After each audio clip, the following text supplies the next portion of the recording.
shocked because they're in the Big 12. You're picking up what I'm putting down here. There's a couple Big Yeah. 12 teams in here. You scroll through here and you're like, oh, SMU, they're not in a huge conference. They're in the ACC. Like Big 12, the only two Big 10 teams on here are Indiana and USC. Mm-hmm. And Indiana, you have an incredible run. You have a crazy coach come in. Programs at the highest level it's ever been. Ever been. You're expecting probably to see some setbacks. Signetti's a great coach. And my rant about coaches in the NBA is the complete opposite of coaches in college football. Coaches in college football have massive impacts. Like the buy-in and what you do and how you do it and how you scheme and how you adjust and how you build out. Oh, it's unbelievable. More so than any sport, probably. I would say across everything, if you're talking coaching, whether it's NFL or college or professional ranks or college, football, baseball, basketball, NHL, all those things. Coaching in college football is the highest leverage coaching spot that you can be in. And I think that's why... As far as impact. Right. And I think that's why I like Indiana on this list. I don't like Oklahoma on this list. You're not a Venables guy? Not really. I'm more of a, growing up in the Bob Stoops era, big game Bob, who only ever won like one big game in his life. That might be a little harsh on Bob Stoops. Oklahoma, more so than USC. I think USC has a little bit of prove it to me with Lincoln and where the program's been. No. Like I think Oklahoma's that on steroids. I think it's more so Oklahoma's got a lot to show me. You're now in the SEC, and that we thought that would be the best thing for Oklahoma. And looking at where the Big 12 is now, like, I almost wonder being if king that's of that conference the might have been pretty worst good thing, because you would have had a seat at the table every year if Oklahoma's in the Big 12. Now I get it. The money. You want to recruit against the money, et cetera, et cetera. But Oklahoma right now is the 6th best team in the SEC. Yeah. And I'd have to go through, and it might not even be as high as 6. And the other thing is, and I just need a lot of prove it from them. Yeah, and you talk about the wild card aspects of this. Like after Lincoln Riley left Oklahoma and Venables takes over, Oklahoma went through it. And look, you can talk about, like, I hear all the jokes, but Lincoln came over, and with that entire transfer portal, bringing over Caleb Williams and Jordan Addison from Pitt, and just bringing it, was it 23 transfers, I think, the first year? They were really freaking good. Yeah. Caleb wins a Heisman Trophy. Like, they're very good. And I would say not even just Lincoln Riley leaving Oklahoma. It's when Caleb Williams left Oklahoma. Yes. That's kind of when I was like, I don't know where this program's going to go. Yeah, and that's like, has USC regressed since then? Absolutely. Totally. There's no doubt about it. And I said it last year that they needed to win at least 8 games. Otherwise, Lincoln was going to get fired. And I think the number now is probably 9. Like, and so, but you talk about them as a wild card. But I got more faith in SC than I do Oklahoma. I probably have more faith in SC on this list than anybody, not counting how we feel about Utah. And that's because Whittingham has program earned the benefit of the doubt. Without a doubt. Like, if you're talking, and that's the thing, is like USC, they go out and they steal a general manager from Notre Dame. Their recruiting class is number 1 in the country right now. Like, but that's not going to pay dividends right away. And so the wild card aspect of it, like, okay, what does the new depth look like? I mean, they lost guys like Zach Branch, and they lost, offensive linemen to Oregon, and you just kind of go down the list of like guys that they lost that were, big time recruits, big time impact players, and you start just kind of going, yeah, any of these teams could be a wild card, and they're gonna be. At the end of the year, there will be at least one of these teams in the college football playoff. Oh, especially as we keep expanding. What's going to be hilarious is when we're at 16 teams, and it's like, who's a wild card? What, to get blown out? Yeah, it's like, cool, ASMU, it's your turn. But like, if you're Washington State every 30 years. There you go. But if you're at USC, this is not a place you want to be. No. You should not be in these conversations. Because that's how you know that they still have a lot of work to do. A fun conversation we should have at some point is the wild card of the top tier. Yeah, that's fun. Because you're looking at Ohio State, Georgia, Oregon, Bama might be your 4. Penn State's would be the favorite to win the Big Ten right now. So it's like, does that make them a wild? That would be like, does that make Oregon the wild card? Yeah, exactly. You know what I mean? Like, are they just rotating around? Because like you're replacing a quarterback, your wide receiver room, like there's your whole offensive line, your trenches. Period. Your defense is great, but like your offense is like could be good. Right. Like I'm catching passes at Oregon this year. You know what I mean? Like, I've reinstated my eligibility. as much as we don't have the rock hard storylines to go with going into college football of like, we know what this, like all this depth and all this kind of stuff.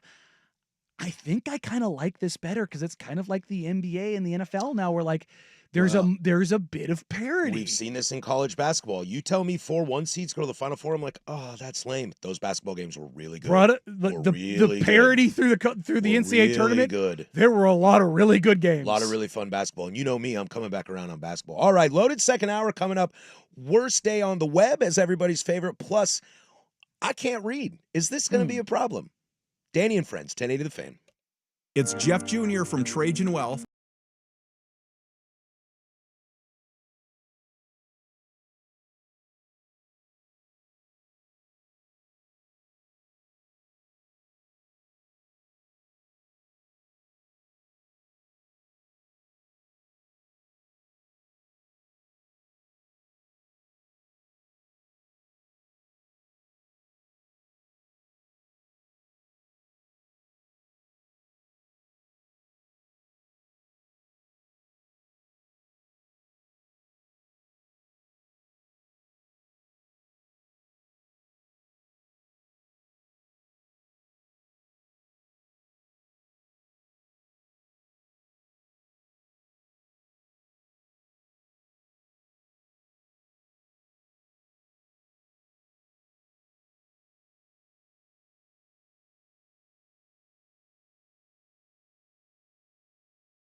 The Fan.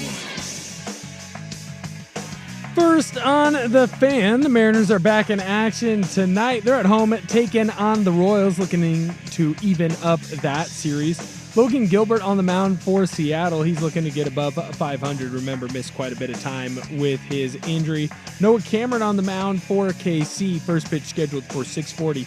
Seattle is favored on the money line at -185. Over in the NBA, the Memphis Grizzlies and All-Star big man Jaren Jackson Jr.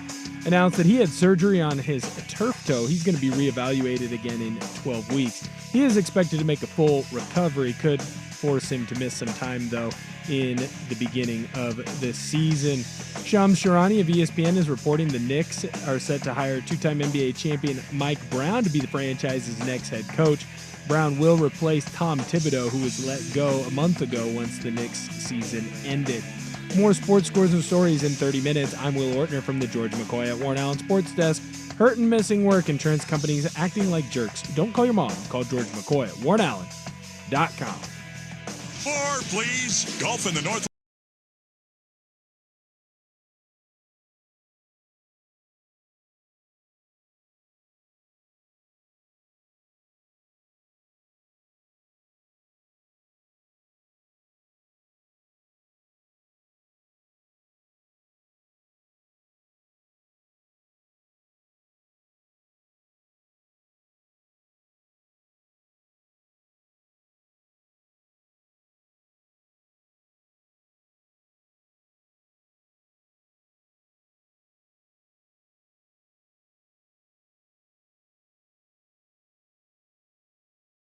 Welcome to the second hour of Danny and Friends. Patrick Harris sitting in for Dusty Mandalay Bay as he's off doing something. I don't know. No one's in the building right now. It's lunchtime.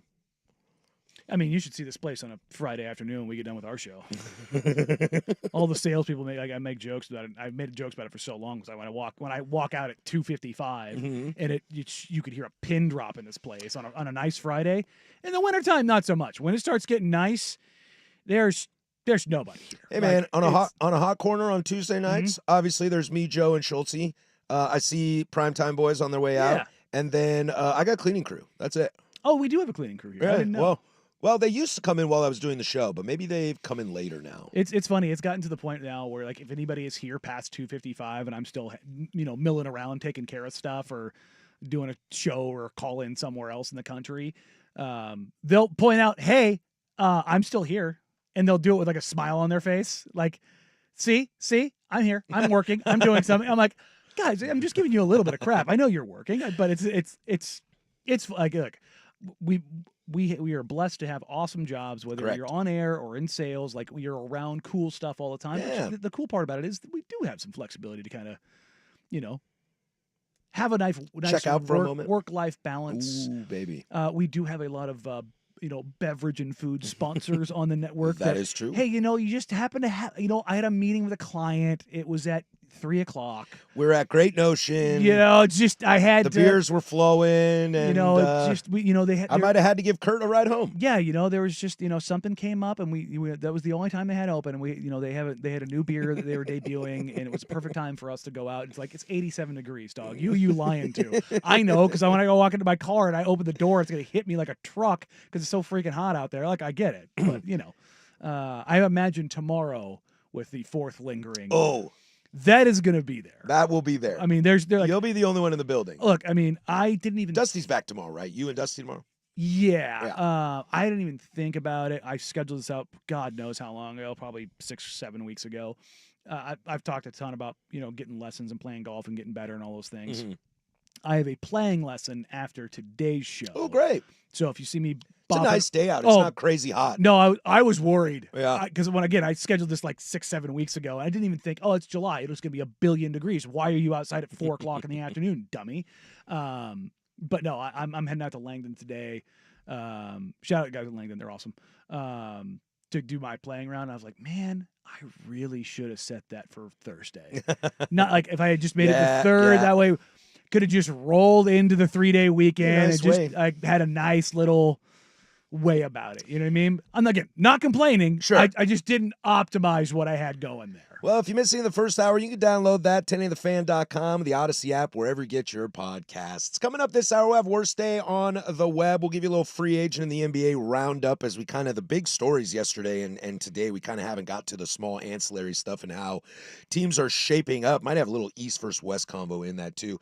But Travis Kelce is in the news for a reason that I find hilarious, but I'm treading water lightly because I don't want to make fun too much. There are people out there that do not have these capabilities for reasons economic, socio, mental, all these kind of things. But I think he is a guy that we can take shots at. Oh no, I mean he's said like I saw a tweet earlier today where it's believable because I don't think Rob Gronkowski is a dummy. No. I think he just plays I think he's a bro. Oh, yeah, but I think he plays into being a dummy because it allows him to sell basically everything. Yes. Like, for those that don't know, Gronk has basically never spent a single penny outside with his contract money. So genius. Like, other than getting an advance on, I think he was talking about his first contract. He got an advance to like get a house and a car kind of a deal, and it wasn't anything crazy. The only money he's ever spent is from endorsements, and Gronk endorses everything. Yeah. And he has a metric crap ton of money from doing it. And people love him. I mean, he's funny. He's likable. He's extremely, he's good looking. But he plays into the whole "I'm a big bro, frat guy idiot." And I don't think. Look, do I think he's fun and crazy? Yeah, but I don't think he's dumb. No. Honestly, I think the same thing is true of Travis Kelce, where he probably plays into the big dumb idiot, and his brother plays into "I'm the smarter of the two brothers." But it works. It does work. Do I think Travis Kelce is a Rhodes Scholar? No. No, he's not. My man went to Cincinnati. Yeah. Like, great basketball school. Or used to be when I was Well, I mean, great jerseys. Oh, Football and basketball. You see the new ones released? Oh, those are great. Nothing but, like, I got nothing against you, Cincinnati. You're a perfectly fine institution, but I don't know anyone who's ever gone to Cincinnati that I was like, you know what? I've known that guy for a long time. One of the smartest people I've ever been around. Travis Kelce admitted on a podcast that he had some trouble behind the scenes when hosting Saturday Night Live in 23, and we have that audio for you.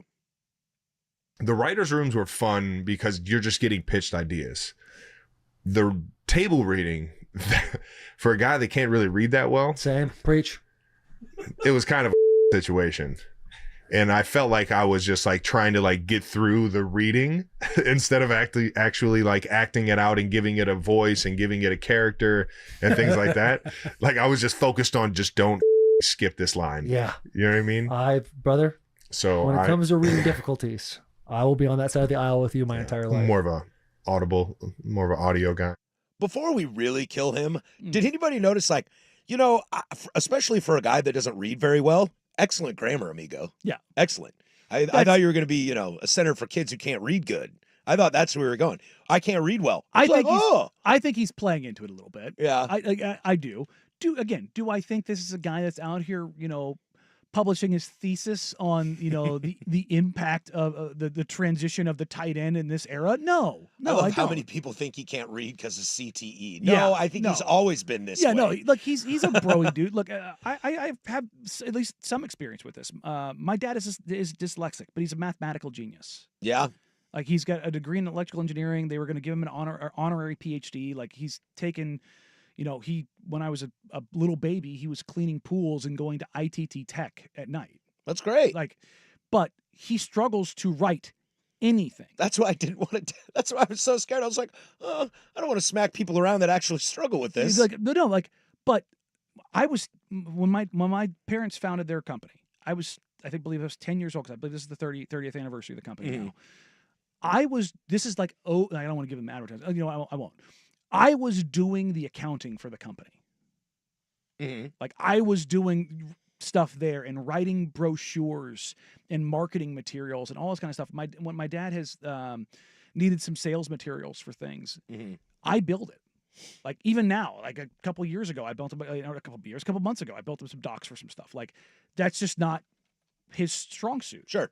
But nobody would ever think that my dad is not an intelligent person. And I don't think anybody thinks that Travis Kelce isn't building for a future. I mean, this guy, him and his brother, you can't turn on the TV without seeing them in And people say they get sick and tired of him. Like, you know what? I get sick and tired of Stephen A. Smith. If those are the guys that are on TV all the time, I'm okay with that. They're entertaining. They're fun. It's like kind of when people that trash like Peyton Manning, I'm like, I don't know. I like him on commercials. I find him funny. Are you kidding me? If they ran Eli's secretly funnier. He's pretty. I mean, secretly funnier. Look, he's having Chad Powers turned into a literal TV show, going full Ted Lasso. I love it. But like Peyton Manning on SNL, it's great. It's one of the best guest appearances like the last 20 years. Yeah. Drilling kids over and over again with footballs. Are you kidding me? And I think that's part of it. You alluded to it. I think to make yourself relatable, to make yourself not as exhausting. Don't be pretentious. Like some Be people fine. are just exhausting. Yeah. And if the Kelce bros are going to be bro out, they're not exhausting. Gronk's not exhausting. You know, Pat McAfee can be a little exhausting. I'm probably in a minority here where I'm the minority. I genuinely, because I think Pat, does he cross some lines? Yeah. Do I think he gives a damn, and does he work hard, and is he prepared, like all those things? But this is the thing that I've had to learn in media, because I've talked about this before, like having imposter syndrome and stuff like that. stuff people used to say about me used to bother me, Mhm. but then you do it for so long, and then you keep somehow getting rewarded. In my case, 503-864-6326. That place loves me. I'll tell you that. yeah, but like. You were at some point in time, like you were just gonna have to be you. Yeah. And I think McAfee is like he He's just gives him. a damn, and he's just him. And like for some people, and like he leans into the fact, getting thrown in the clink and for mistakes at West Virginia. And He went stuff to West like that. Virginia. He's an Indiana guy. Has him good, but like he leans into stuff, and like people are like, oh, this, that, and the other. I'm like, College Game Day with McAfee on it and Saban is 1,000 times better.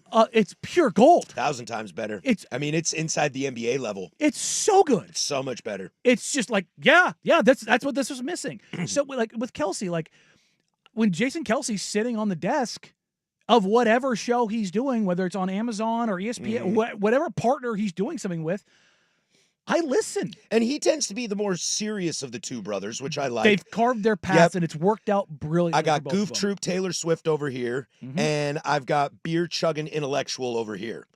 I'd like to hang out with both of them. With who also At the has same the time or significant separately. other that rules. This is true. Like that's the thing is like their significant others are very different. Boy, obviously, 10 years ago, if you told me the Kelce brothers were dominating, I'd have laughed at you.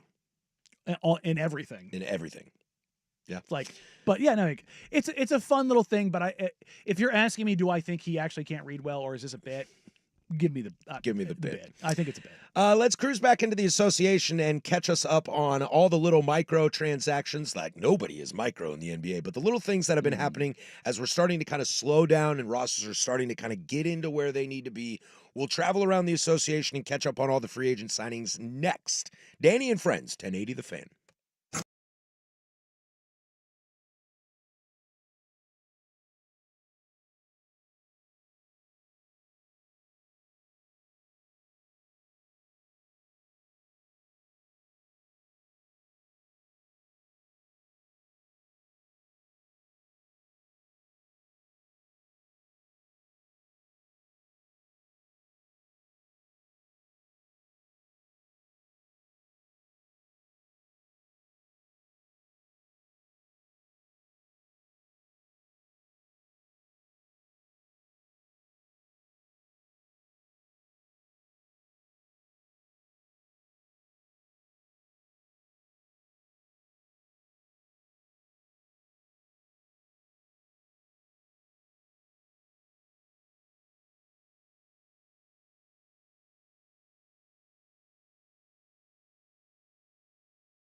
The Fan. I swear to God, that'll stop your heart. Everybody's favorite worst day on the web coming up next. Plus, when is it time to admit it's over? You know, baseball does something fun with that I want to know what the equivalent would be in other leagues. So a fun rest of the second hour here, but kind of wrapping up. It's been a wild few days, especially sitting in with you, Danny, about NBA free agency and what's going on. You know, we kind of covered Dame and his travels, and, you know, we've talked James Harden signing an extension a little bit, LeBron not much, and we can get into that if you want. Where are you in terms of how all these other dominoes have fallen? Like, what teams, you know, we're post-draft, we're looking at it, we like the Spurs draft, we like the Hawks draft, kind of like the Kings draft, but where are we in free agency of what the right teams are doing? It's really interesting because I think there's some pretty clear early winners, and everybody always wants to give them a grade and this, that, or the other. And then there's some teams that I think that are real losers. I like to say just things I like Yeah. and things I'm like, what? That's my litmus test. I'll start with the good. We've talked so much about the Eastern Conference and how wide open it is. It started with the Orlando Magic going, we're going to go get the guy that we want. And they canvassed around and they talked to some other teams before they got to Desmond Bane because you go, okay, we can start here. If we like that, if a deal makes sense, we can do that. Well, if that doesn't work, we just kind of work our way down the board. It wasn't that they didn't want Desmond Bane. Mm-hmm. It's that they knew getting Desmond Bane was going, like, do you want to put your hand on the chopping block? Because it costs more than I was willing to pay. You're cutting it off. You know what I mean? It's like, it's going to hurt. And it's the signal of we're going. So if you're going to go, you got to work your way up to it, right? You don't just come out of the blocks without stretching. So the Magic start this kind of arms race. They look around the Eastern Conference. Hallie's out, Tatum's out, Dame's out. You know, what's Cleveland going to do? New York doesn't have a coach. New York just went through the draft in the first few days of free agency without their head coach. So you're going, East looks pretty open. Let's go. Well, now here come the Atlanta Hawks. They're kind of the surprise, not total surprise. There was some smoke around them being a team that might chase Porzingis. You know, everybody knew Capella was gone. They were not bringing him back. That was a non-starter. And they've got a guy in Jalen Johnson who, before he got hurt last year, was probably going to be an all-star. 6'9", hyper athletic dude. Just really started to take off. And he's one of those guys from Duke who you just kind of go, oh, yeah, that's right. You're still really young and really good. Most of those kids from Duke only play 1 year there, so they enter the league super fresh. But he didn't explode out of the gates. Sure. And again, I think he's in year 4, going into year 4. Like, he's still very young. But Trae Young and Quinn Snyder seemed to at least kind of figure some stuff out where Quinn didn't want to give him the full Homer Simpson treatment and wrangle him by his neck. Yeah, I don't know if I'm full Trae Young, but I'm full Quinn Snyder. Oh, look. Love Quinn Snyder. I love Quinn. I'd die to have him here. Quinn's a lunatic of epic proportions, and he's my kind of lunatic. Yeah. Like, I love him. He all the way down to the bright red Joker glasses. Your kind of lunatic? Oh, yeah. That scares me. Oh, yeah, 100%. Like, he would 100% help me hide a body. Love that about Quinn. I'm not going to help you hide a body. There are stories that I cannot tell off air or on air about Quinn Snyder that, like, yeah. That's my boy, Blue. Oh, yeah, 100%. That's my quarterback. That's my teammate. But you got to get Trae to buy in when Jalen was still healthy. Yeah. Now, it ended up becoming the Trae show after Jalen goes down. It's like, okay, but Dyson Daniels, Defensive Player of the Year. Onyeka Okongwu starts to show some stuff. Zachary Rizache has a pretty solid rookie year. Makes all rookie. Like, you're like, okay, this is starting to make some sense. Well, then they go out and they get Kristaps Porzingis. And you're like, well, does he start? Probably not. Like the injury stuff, but he's also expiring. They also have a $25 million trade exception that they can work through. And you just kind of go through and they go, oh, hey, how about we add Nickeil Alexander-Walker, who really showed up for the Minnesota Timberwolves in the playoffs last year. Sure did. Big time. So now you've got Okongwu, you've got Rizache, you've got Jalen Johnson, you've got Dyson Daniels, you've got this core of dudes. And as I keep hammering a wide open conference. And Trae Young's 6 foot tall and doesn't play any defense. He might be the worst starting defender in the entire league by orders of magnitude. Everyone wants to give Anthony Simons crap. And Luka, is at least everyone gives Luka crap. But it's because he doesn't have to try. It's because he's 6'8", 270 pounds and strong. One of the he's probably 250 now. Yeah, well, we'll see where he ends up at. One of the strongest guys in the league. Sure. Trey is neither big nor strong. Agreed. He is 6 foot tall and $175. Like, it's just, but now you have 6'7", 6'6", 6'10", 7'3", 6 like Yeah. you are just big as hell. Now, your one primary ball handler, tiny. But you make a lot of sense. Mm-hmm. And in that conference, like Cleveland, New York, Orlando, probably Atlanta. Like that's the pecking order I'd put it in right now. Yeah, I would agree. And if you flip over to the Western Conference, I think you have a team that's already a top 5 seed, top 3 seed. I mean, they were the number 2 seed, and they got better without really getting worse. And that's the Houston Rockets. I mean, we didn't really talk about Finney Smith yesterday. When the NBA season's about to start, I'm going to remind everybody, Kevin Durant plays for the Houston Rockets. So the Houston Rockets sales team, their season ticket sales team, just sent out an email a couple hours ago. I got a buddy who sent it to me. We're going to the finals. Well, it was like, hey, you're going to sign up now. You're not going to be able to get single game tickets. Yeah, it won't happen. We added Kevin Durant, and people are going to be here. They're going to care. Well, I mean, he's just worth the price of admission no matter where he is. Even if he's in Phoenix and they're dysfunctional, it does not matter. He's still worth it. If you've never seen KD play live, go. Yeah. I am a massive proponent. If there's a 10-plus year veteran who is a no doubt top 20 player in NBA history, Steph, Braun, Giannis, KD, Jokic, like if you have an opportunity here in Portland or wherever you're listening, wherever you're at, no matter who they're playing. If you're in Charleston, South Carolina, you should drive to Atlanta. Wherever, yeah. or up to the Hornets, up to Raleigh. Go watch those guys play live because it is pure basketball nirvana. It is. I remember when Dwight Howard came here with the Magic one time. I think he had like 45 and 18, and it was just like, sweet Jesus. I remember, what was that? I remember the only time I ever saw Kobe, and you're just like, oh yeah. TV doesn't do it justice. No, it doesn't. No, like it there's really there's something majestic about those guys. But you take a look at the Western Conference, Houston. They nobody thought Houston was going to get KD because they weren't willing to really give up anything. Turns out nobody was, which played in their favor. They were like, hey, if you want it for, Jalen Green and Dylan Brooks, we don't even like these guys, and we'll give you your own pick back. We don't even want them to sit with us. Like, cool. Like, we're fine with this. But then they go out, we hear leading into free agency that DFS has opted out. And I'm like, he's going to Houston. And then he ends up signing with Houston. I was like, ooh, they just got another addition. Then they signed Steven Adams. And then they bring Clint Capella. And you're like, Houston's doing pretty good. But there's another team in the Western Conference in Denver who managed to get off Michael Porter Jr.'s money, bring back Bruce Brown, get it back up big in Jonas Valanciunas. And you're like, hey, they look more functional. I always felt, with the Michael Malone drama at the end of the year and all this, I always felt the chatter about them and their window closed and how much of a disaster they're. I always felt that was a little overblown. I thought that they still have a nice core. Aaron Gordon's still a great player. Jamal Murray's our question mark if he can stay healthy. They had two question marks, Jamal and MPJ. And it's not just their injuries. Yeah.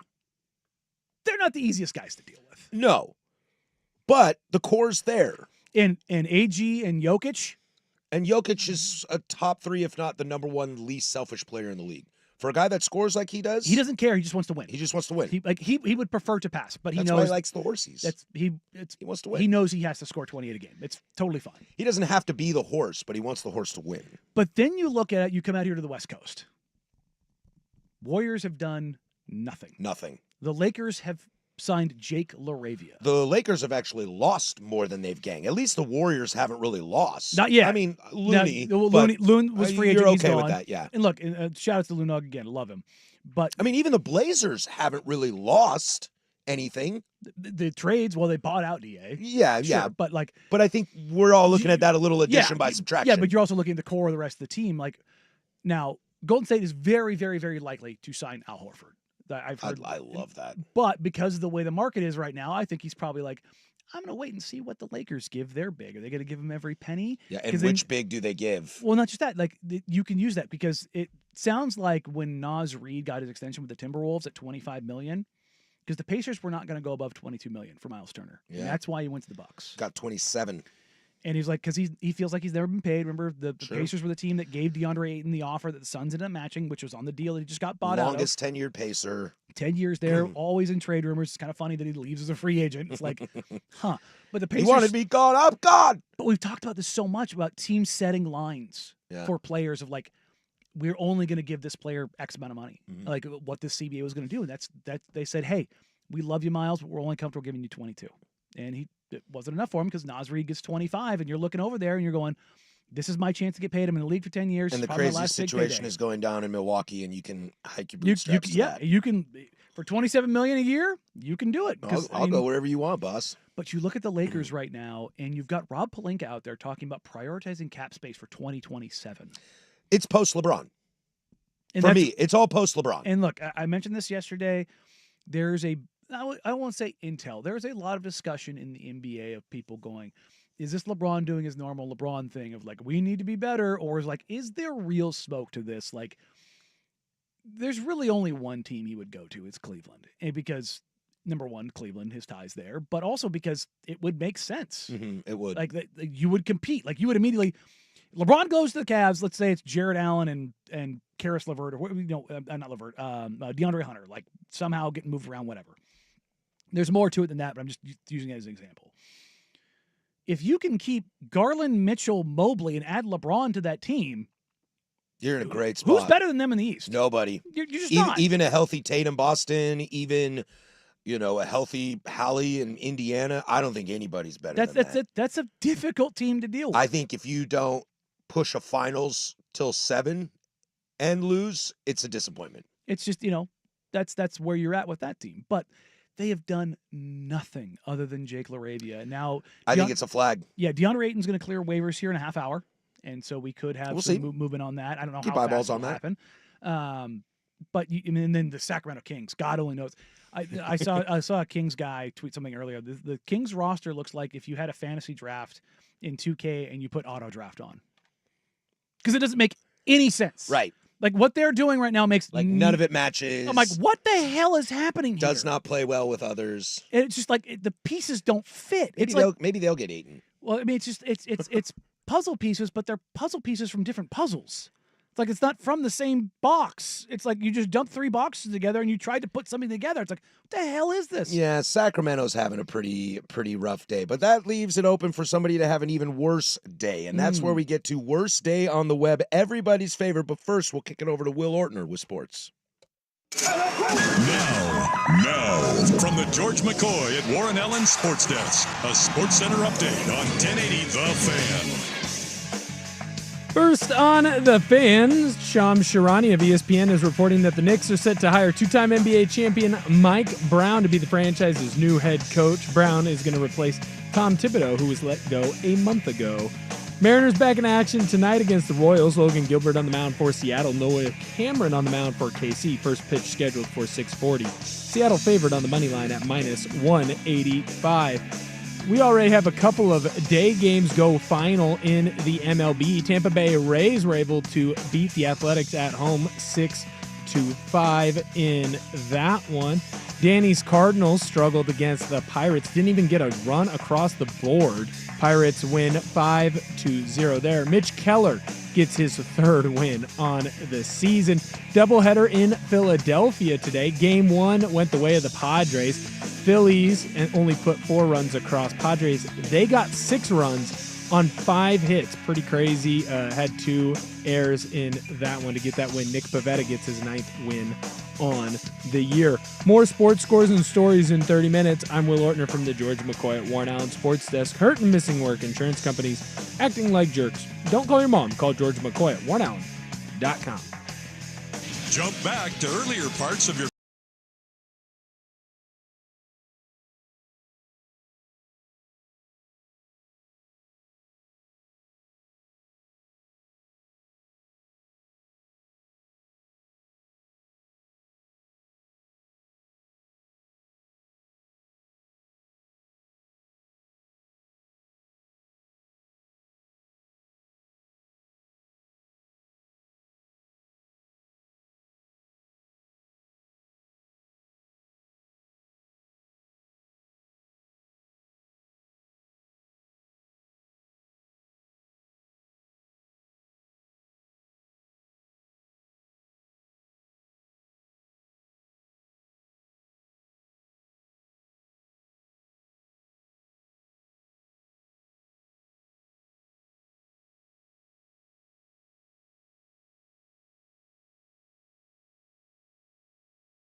sucks.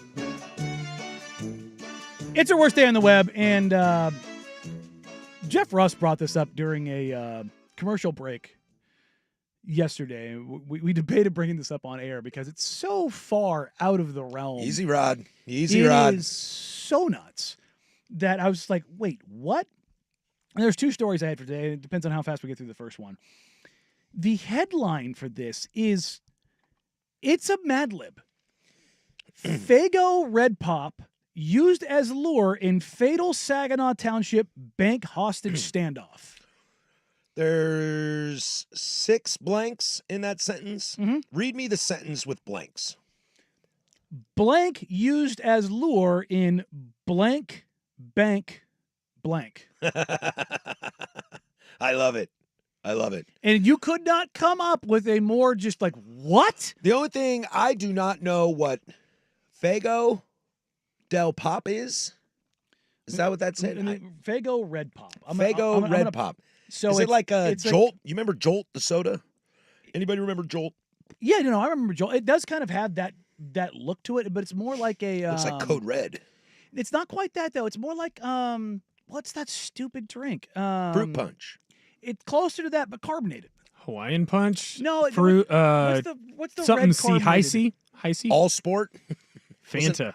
Thank you. Strawberry. Yeah. It's like a Fanta. That's kind of where we're at. But it's like a super sweet, caffeinated, sugary red drink.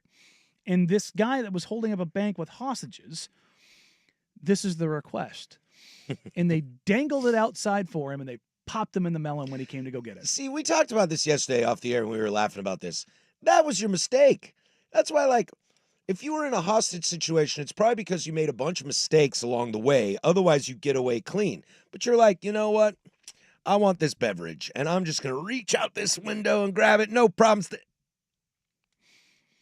That was your problem. I mean, we've all seen the...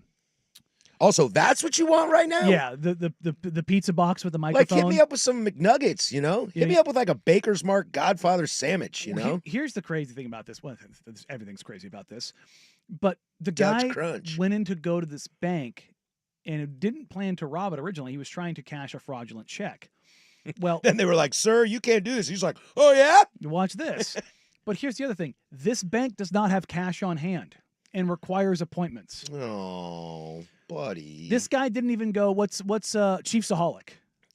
Didn't even do the research before he robbed the bank. No, I'm kind of just sad for him. No, you're just real dumb. Yeah. Just real dumb. It's like you robbed a cashless bank. Yeah. I didn't know they had those. I'm going to be completely honest. I didn't know that either. Now I have questions. I thought the point of being a bank was to have dollars. I have questions now. If it ain't got dollars, it don't make sense. Does my credit union have dollars there? Yeah, it's like maybe the teller station does, but it's just like this isn't like a full-on Scrooge McDuckian vault that you can go into and grab cash, and it's just like, oh, amigo. And do you think his friends were like, yeah, we saw this coming. Damn it, Jim. Yeah, we saw this coming. Damn it, Jim. I'm a doctor, not a bank robber. Yeah, it's so dumb, and it's like, I mean, they went full Wile E. Coyote with this guy. Like he's the Roadrunner, but this is the Wile E. Coyote trap that works. Remember the whole birdseed thing? It's like, but his was a Faygo Red Pop. Yeah, you can see Wile E. Coyote's demise way ahead of him. Mm-hmm. And do you think the cops saw this guy's? Do you think the sniper's like, this poor soul? It's like you've got him lined up for God knows how long. You're just like, well, I'm just kind of putting him out of his misery at this point. Chief, you sure? You sure? All right, he's gonna do something. Okay, all right. He's real stupid though. But lined up, inside, ready to go. It's just the Red Pop now has more than one connotation now. Yeah, if you're in that situation, what are you asking for? I mean, I think I do food. I think I do something gluttonous food. Your life's over. Like you better and like a 6-pack of dope beer, or like a nice bottle of whiskey, tequila. I mean, I'm tequila and some Taco Bell. I want one of everything off the Taco Bell menu and bring it in through the ceiling. No, because no. The other thing about this, you send one of the hostages to grab it. You feed the hostages too. Yeah, but they won't let one go, and then they won't let one come back in. No, but the hostage reaches their hand out the window. Okay, there you go. Because Yeah, they're yeah. not going to get popped. Then you order a bunch of Taco Bell for everybody there. But then you got bathroom problems. No, because you're dead, so it's not a problem. Well, I So mean, you drink some of the tequila, you pass out food for everybody, and then you realize you're toast, and then you step outside and it's over. But you had some nice tequila and some TB. and you didn't ruin their entire day. Is this like a South Park thing too, where when you die, do you release? Ooh, yeah. I don't know if the Taco Bell go through you fast enough though. It will eventually. Oh, you hang out for 24 hours to go out in a Mm. blaze of glory. There you go. Make sure that I'm going to be a real problem to clean up. Or jump off the roof and splat in multiple ways. Yeah. Yeah. Just again, this I feel so wrong right now. I don't. It's just, I've joked about this for years. And Patrick, I think I feel like a bad person. Danny, I don't. I don't. I can't remember who it was. It's been said millions of times before, but there's this guy in the military who's like, look, you want to solve half the problems of people and stupidity, not only in this country, but in this world, just take warning labels off everything. It'll sort itself out. Well, like what though? Everything. Like, don't drink and drive, don't operate machinery. But no, I mean, like, I'm only thinking of alcohol. yeah, I know. I labels. was like, yeah, here's Patrick, we have your problems. sign, kind of a deal. But it's like, don't operate electrical equipment in the water. You know what I mean? Like Oh yeah. Don't blow dry your hair in the bathtub. in the bathtub. Yeah. Like, Don't get your avocado toast ready while taking a shower. don't leave your oven on when you leave the house. I mean, just like, Don't just, reheat in the microwave with tinfoil. yeah, Or a metal detector with tinfoil. yeah. Oh God, Shout don't- out, Dave. well, Spinal Tap. They did it first Yeah, that's true. because they got armadillos in their pants. If you know, you know. It's that simple. But yeah, no, this is just one of those things where you just like, there's a part of me that feels bad for this guy being this dumb. Mm-hmm. But again, don't get mad at me. It's a very small part of me. It's like, Yeah. kind of had that. Kind I don't want people to die. No, I you don't want don't. anybody to die. And I don't say that with everyone. Like the Maos and the Hitlers and all those people in the world, I want you very dead. Yeah, you like probably should go super, away. super Well, dead. honestly, we should probably have helped you before you got to that point. Even I feel that way. Yeah, I don't know. I feel like there's some people that might not just be helped. I'm just Lost cause. it is what it is. Just maybe lost maybe that cause. makes me a terrible, terrible, terrible person. but- Danny, you were a terrible, terrible, terrible person long before that tape. right? I know. Just, Long before that tape. that's just where we go. You just stay in the course. And, It's like me and alcohol labels. Look, It's just where we are. I'm the Travis Kelce of not reading, but with terrible people. I'm the Jason Kelce There you of go. trying to be smart, but kind of a beer belly chugging loser. Can we admit it's over? Like when sports are over, like this guy's life is over. Oh God, yeah. When a game is over, can we not admit it's over and have some fun like baseball does? You got it. I'm sneaking some baseball in. This is Danny and Friends, 1080 The Fan.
Coming up in the second hour, the Knicks find their guy. Maybe.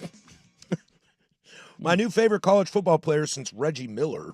Reggie Miller or Reggie Bush? Oh, sorry, Reggie Bush. Thank you. Freudian slip. And a two-time MVP claiming that he's not a leader. We got a fun third hour coming up. But to finish up, I've been kind of pondering about this for days in my own brain and trying to figure out how this works. But you watch a baseball game. Oh, I thought you were talking about breathing. She took a big, deep breath there. Sometimes I do question that. Sometimes it is, if it Remember, was in and out. If it wasn't a natural thing, I would probably forget to breathe. I saw somebody do a TikTok the other day of God, what is that band? Cut My Life into Pieces. Papa Roach. Cut my life into 100%. pieces. This is my last resort. Didn't expect me to have that ready to Well, rumble, no, did you? the suffocation part. It's a guy sitting there in a breathing tube that's like lip syncing to it on a TikTok, and right before It's just got like the emphysema well, tube. yeah, he's like he needs a breathing tube, like. But no, it's like I think he's paralyzed from the neck down. Oh, so like something terrible. Yeah, and me just but laughing about no, it. Great. he's leaning into it.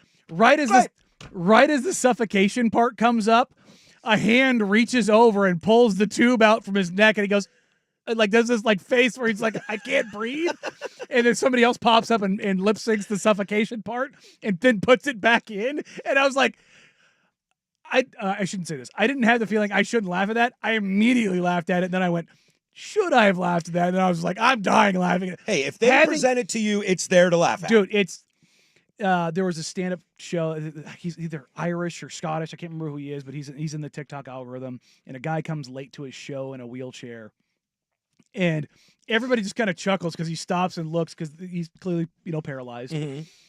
And everybody, you could hear the chuckling in the audience of like, he's like, "Oh, what did you think I'm gonna do with this? Like, I'm not that bad." And the guy, I think he had like one of those like talkbacks, and he's like, even if you ask me to leave, it's not like I'm going anywhere.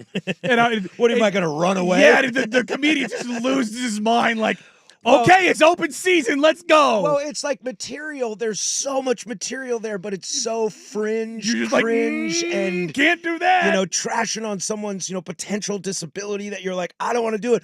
But when the floodgates open and they kind of give you the okay, you're almost like, it's just so much. I can't get there. It can't spit out. Look, I got buddies that are amputees. Sure, yeah. And I saw them go through the very difficult process. And of you that. hope some of them are in a positive mind frame afterwards. But like, I mean, I don't. This is maybe one you can't share on the radio, but I had a buddy lose a testicle. Meanwhile, I will share.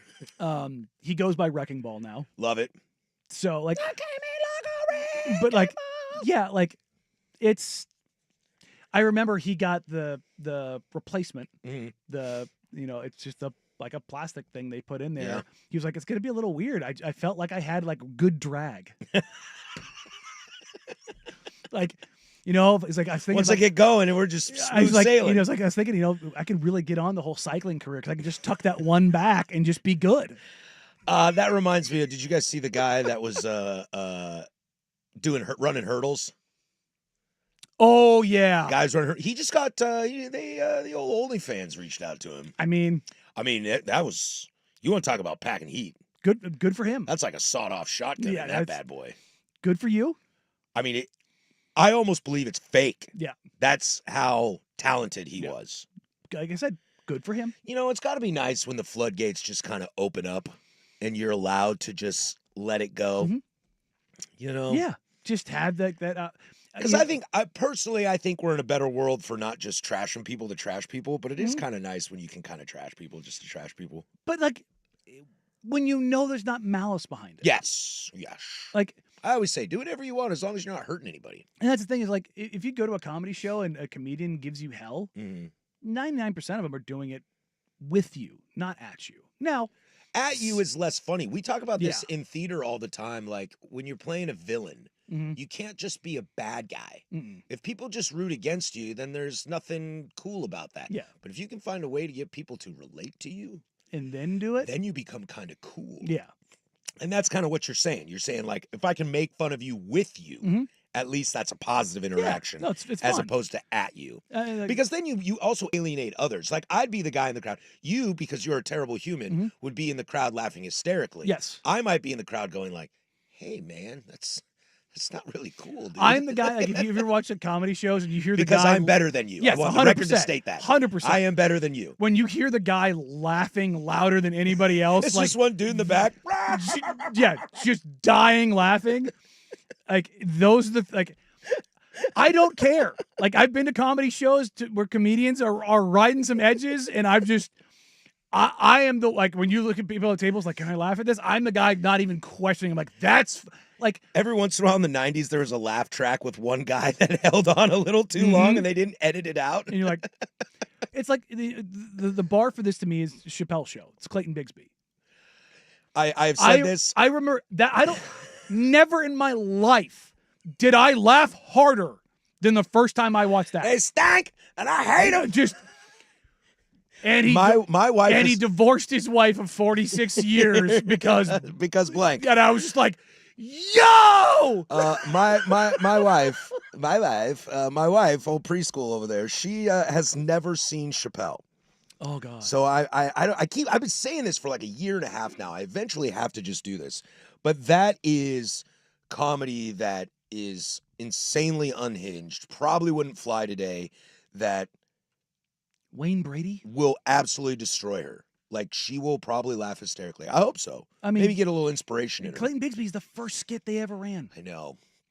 The first one. They set the That's bar. coming out the him, gates him and Neil Brennan hot. said, what's the most insane thing that we can do so that nothing else that we do will ever, like, if this is we get greenlit for this, there's nothing they could ever say no to. Dude, he does white face Tom Brokaw.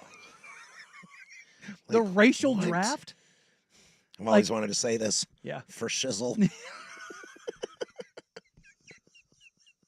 ODB has changed its name to Old Dirty Chinese Restaurant. Yeah, just Great skit. All time, like college, go back and spend like a whole week, maybe like 4 days, just watching. Yeah. The Chappelle Show. I know you guys watched it when it like actually came out. I had to go back Game of and skip. Thrones. Because Will was like 2 years Yeah. old when that show came out. Dude, Killing Them Softly the other day. Oh, watch that again. Brother, one of the best stand-ups Fantastic. of all time. Also, one of the best parts, it just cuts to a commercial break and there's Mos Def and John Mayer. You're like, what is going on here? Also, No, don't do it. Don't do it. But he was gone. went back and watched Casino last night. Oh, Sharon Stone, what up? I get it. I I get it. Yeah. I get the Yeah, Sharon I get it. Stone Sir, love. I get it. I get it. Now you get it. Can I introduce you to Basic Instinct? That's the cross leg over thing. There you go. Yeah, I'm least aware he of the knows that. meme. Yeah. I'll Look at go. this. I'll go watch that. It is- It's so cute when they grow up in front of your eyes. It's great. Hey, it's Scorsese, it's Pesci, and De Niro. Come on now. Gotta watch Did the Knicks finally get their guy? Is this valuable to push them over the edge? One more hour here. Danny and Friends, Portland Sports Leader. Don't you forget it. 1080 The Fan.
From the George McCoy at Warren Allen Sports Desk, a Sports Center update on 1080 The Fan.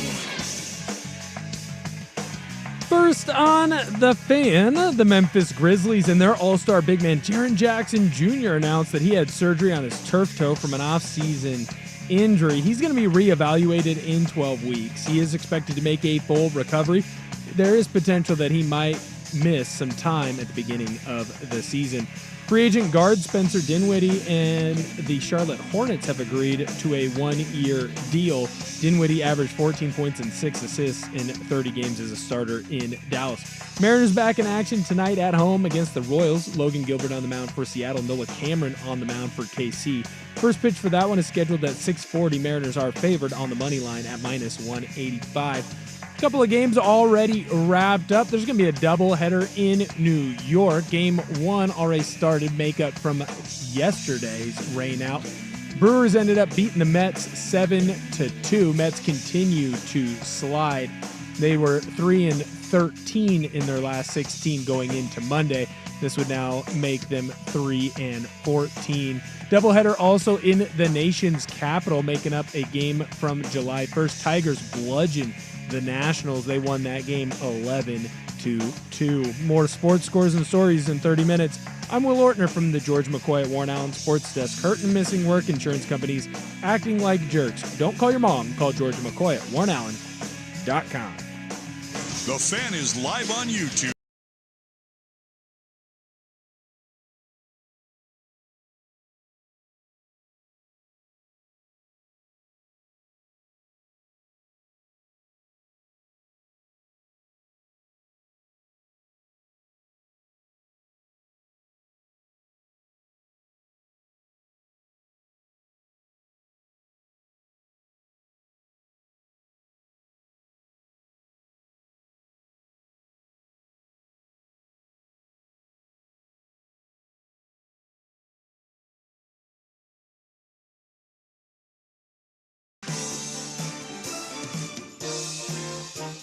Two down, one more to go. You missed any of the previous hours, you can catch that at 1080thefan.com, the Odyssey app, wherever you get your podcasts.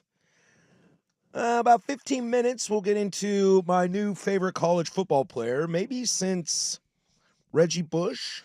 We'll throw a little Minshew mania in there for the home bias. We do have breaking news. Yeah? DeAndre Ayton has, in fact, cleared waivers. Well, that's not that breaking news. It's not surprising. He was going to... Damn it, Danny. You like that? No. Build it up, then I cut you hate down. that. I cut you down at the knees. I just turned you into It's like...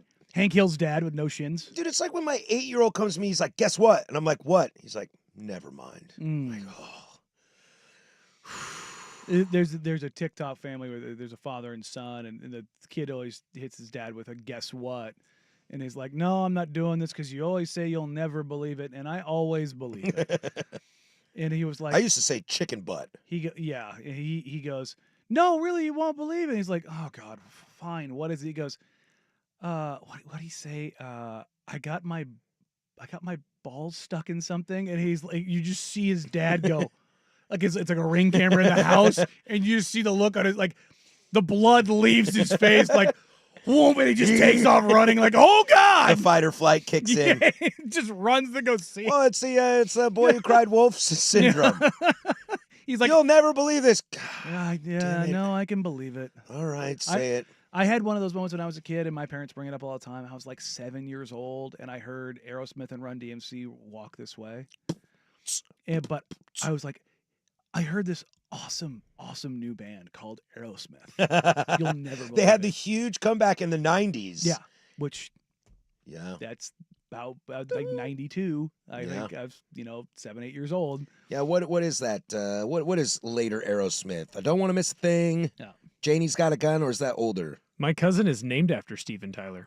Really? Steven Tyler Wilbur. That is my cousin's name. No kidding. Swear Whoa. the man upstairs. I'm still shocked that he could have produced Liv Tyler.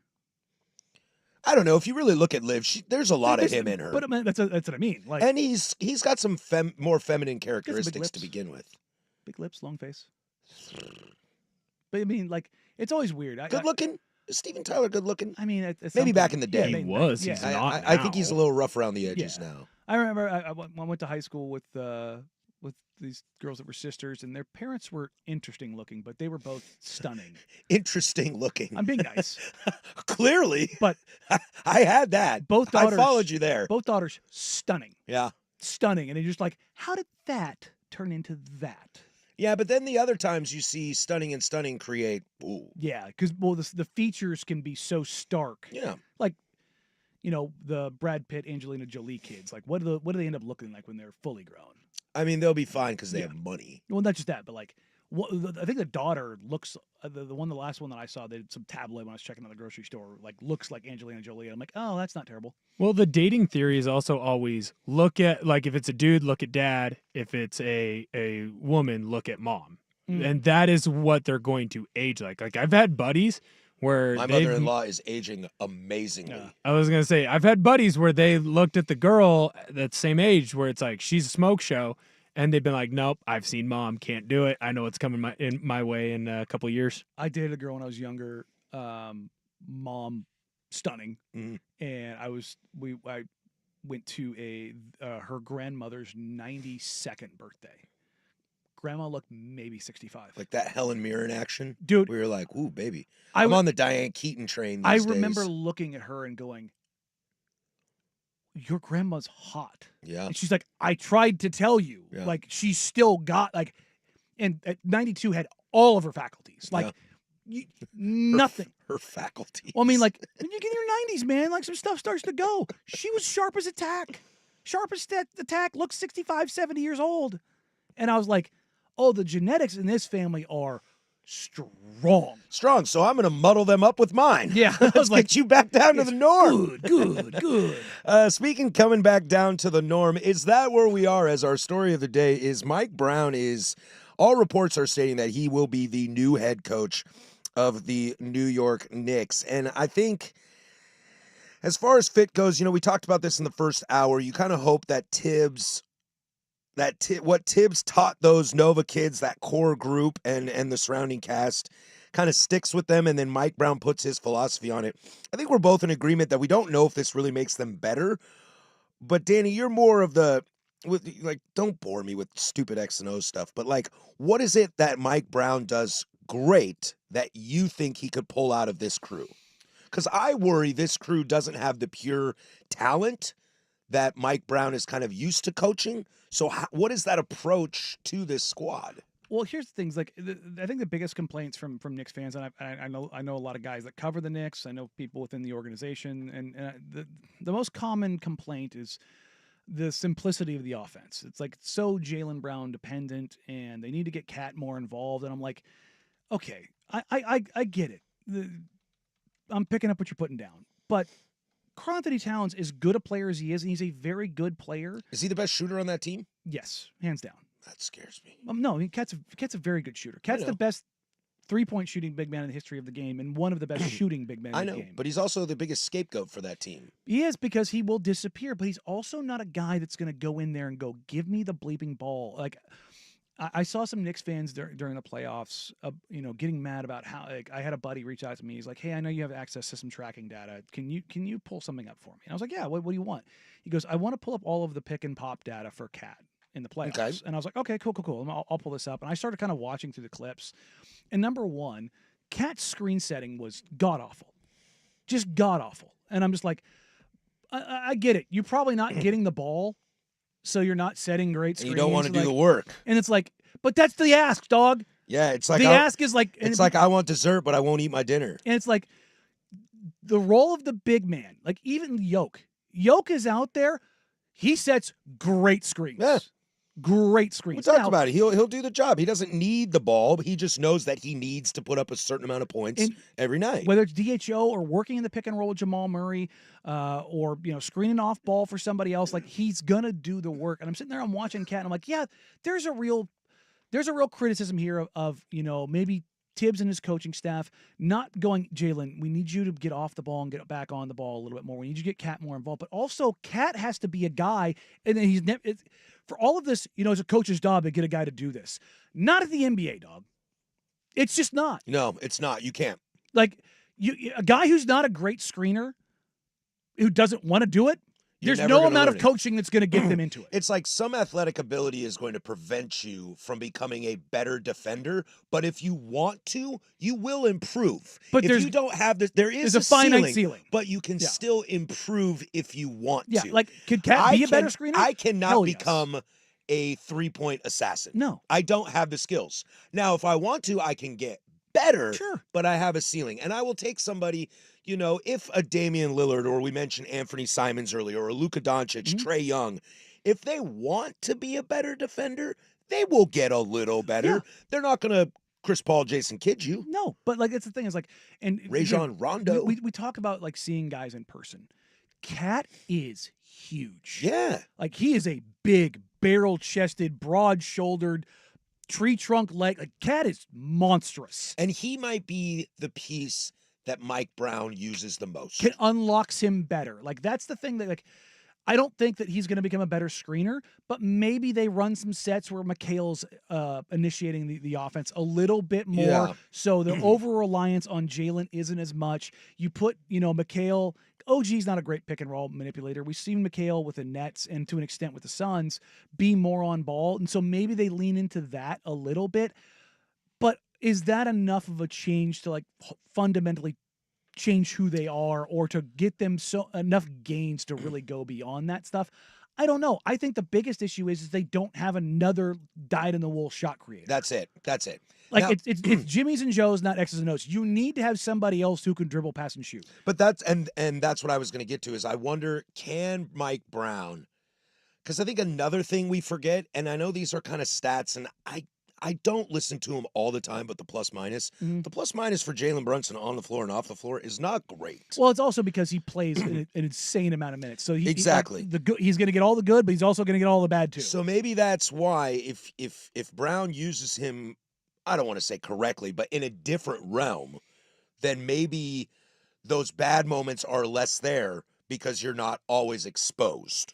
But I'm with you. Until this team gets another creator in you're the going to be backcourt, a heavy Jalen Brunson team. and that team tries too hard. That team has to hustle wins. That team has to grind, which is why Tibbs worked for it, and which is why I'm a little questionable if Mike Brown. Well, works Mike for it. Brown's going to get guys to buy in as far as that part of things. He's got the respect in the Not league. only that, like Josh Hart doesn't know how to play any way but crazy. Same thing with Jalen. Same I thing think with that's McHale. why I like Like, him. I think no, he's no. my favorite Are player. you on kidding me? that I team. love Josh. Yeah. Josh's time while short here, one of my favorite was guys great. to cover. Just Yeah. it's kind of funny. Him and Matisse are both kind of a-holes. And I mean that in like the most loving way. Enter Danny, say I love them in 3, 2, No, I do. 1. I do. Like there have been times when I've done it or I've heard somebody else ask Matisse a question. He's like, you can tell he thinks it's a dumb question. Instead of being like giving you a polite answer, he's like, I don't know, man, it's kind of dumb. And then like, I think it's actually this. And I'm like, there's just a flippancy to them that I respect. Like they are who they are on the court. Like their personality is so intrinsic. Like Tease is very thoughtful but the way he gets to things is very unique and very different. Like his thought process, and like you see that play out in the basketball court. Like that's why he plays the way that he does. It's jazz. It's a lot of riffing and like Josh is just an uncontrollable ball of energy who's the best rebounding guard in the NBA who's gonna hit the floor. Like it was like, well, why don't you try harder? It's like having a motor and having an engine. Those are skills. Like you can get better at them, but there are some guys. Like I've talked about this with Donovan Clingan, but he needs to be able to play 30 minutes. He's 7'3", 290 pounds. There are 14 players in modern NBA history that have played for more than 28 minutes a game over 7'2". It's just not. It doesn't happen. Difficult. It just doesn't happen. Like it's just the thing that's there. It's like that's the reality of that biophysical profile. Right, but like, right. Limitations create. And that's when you talk about that or anything else. When you talk about coaching in the NBA, it's about trying to wrap your arms around that the best you can. And like, even if let's say you get more out of Cat, but it's getting more out of Cat, does that sacrifice maybe OG a little bit? Does that maybe not optimize McHale? Does that put Josh Hart in kind of a weird like? But can you rob Peter to pay Paul to pay Peter to pay Paul, And you're then constantly circular around doing it? that. Yeah. Mike Brown could do that. And that's the thing is like, you can't just pull all the sliders up. You're going to pull one up and one's going to go down. It's about finding the exchange rate, and it's about trust. That's the thing. It's like, can they find more trust with Mike Brown? I think that's the biggest question. You mentioned Jazz, and that got my pants real tight. But there's a guy who made a statement, whatever that statement is, but this guy gets my sports pants tight. But also, did he kind of allude to something we already knew, and could we see players say more about this? Did any of that make sense? Will, am I speaking correctly? Am I having a stroke? What is Colorado Rockies? That's next. That's Danny Morang. I'm Patrick Harris. That's the Big Ortoner. 1080 The Fan. Check out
what is Colorado Rockies? Anybody else smell toast? You smell toast? Nope, that's just you, Stroke Boy. It's me. Tell you what, you might be a jerk, but I'm gonna die at any second from like pure stupidity. We've already discovered today that if Body didn't just remember to breathe, that I'd forget. I can tell you Bob Gibson's stat line from the '68 World Series, but I can't remember to breathe. Oh, dude, I my parents used to get so just pissed off at me because I could remember. I mentioned this God knows how many times. The phone number from an infomercial that played at 2:00 in the morning because my brain works in Rain Man numbers. But they'd ask me to take out the trash and I totally forget.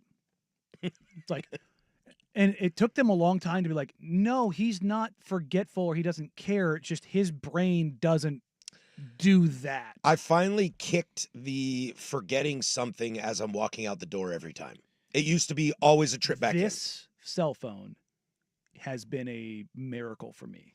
Mine- My day is in here every single day. Yeah. And with reminders on everything. My big savior has been keyless entry start on my car. That was a big game changer for me. For some reason at that point, because I don't have a key poking me, keys just stay in my pocket until the end of the day when I get ready for bed. Then they throw in my catch-all, but I don't leave them at the door anymore. Half the time I'm out the door and you're like, whoop, turn around. See, I'm such a creature of habit in that regard. I have a drawer. Phone key wallet thing. If they are ever not in there, My phone is my it's wallet. because somebody moved them.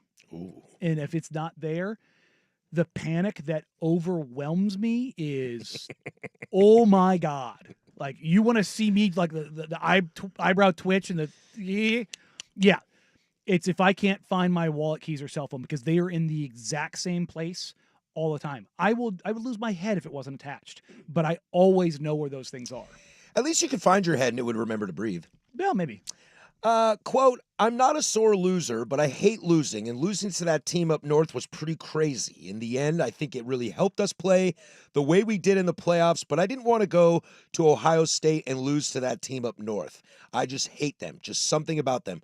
For the next 2 years, I promise you, I will not lose to them. I can't lose to them in the next 2 years. That is wide receiver Jeremiah Smith of the Ohio State University. A couple things to unpack from this. Love that he's bought in. Yeah. That team to the north. You don't say it. Love that. Absolutely love that. I always say it. Bring hatred back. Bring hatred Love back. it. I hate Ohio State. As I grew up Pac-12, I hate everyone in That's the Big fair. Ten. I hate everyone in the Big Ten. On New Year's Day, we used to go to my grandma's house and we'd watch the Rose Bowl. And if you were in the Big Ten, we wanted you to lose. Unless it was the Huskies playing, then we were like, well, let's hope this is a good game. I was a big Michigan guy. Charles Woodson is my second favorite college football player of all time. Reggie Bush is my favorite. My college kids football and their dad are all go blue. So to a nauseating level. I'm not to a nauseating level, but like I had the Michigan starter puffy jacket, like the Charles Fab Woodson, Five, like that. Like, oh yeah. That I lived through the Fab Five. Yeah, like that. Will, you would have loved the Fab Five. It's a great 30 for 30. You would have loved that time. I mean, they changed college basketball. Changed college basketball, and that's when we were all like, oh, right, these guys are all getting paid. That was like the big. Yeah. But I always had a soft spot for Michigan. Every other Big Ten team, like for whatever reason, like I didn't really care about the Big Ten in any way, but I had love for Michigan. I think it was the color scheme, the blue and the yellow, the blue, the blue maize, whatever. But there was just something about Ohio State, and it might have been the sweater vest. It might have been the sweater vest that was just like, you suck. Listen here, old man. You know what I mean? Like, I was just something about it where I was just be on your lawn and you can't do nothing about this. There is just like, he just got in my kitchen, man. Like, there was just rent free in the dome. Like, as a kid, I just hated that team. And I like Tressel's pretty unlikable. but Herb's pretty unlikable. you know what I mean? Like, I mean, even Ryan Day with his like the fake dyed-looking beard. Oh yeah, which his wife says has never died in his life. It's a lot like. I actually hear more interviews with him. I'm kind of like, oh, he seems like a nice guy. No, look, but on the sideline, I'm like, is. on the sideline, I'm like, I don't like that guy. But it was like, the whole thing in the NBA when you had an NBA executive's wife, on a burner talking about her husband's shirt collar being it's a proper size collar. It's nothing wrong with it. It's like, yeah, I mean, the collars are really big, and his beard has probably died. But this also probably says more about me, where in that period of time, I liked the Michigans and the Miamis of the world. Sure. The flash. Like Willis McGahee's knee exploded inverting and being on the cover of Sports Illustrated. I seen it. Was just like, but I wanted Miami to win that game.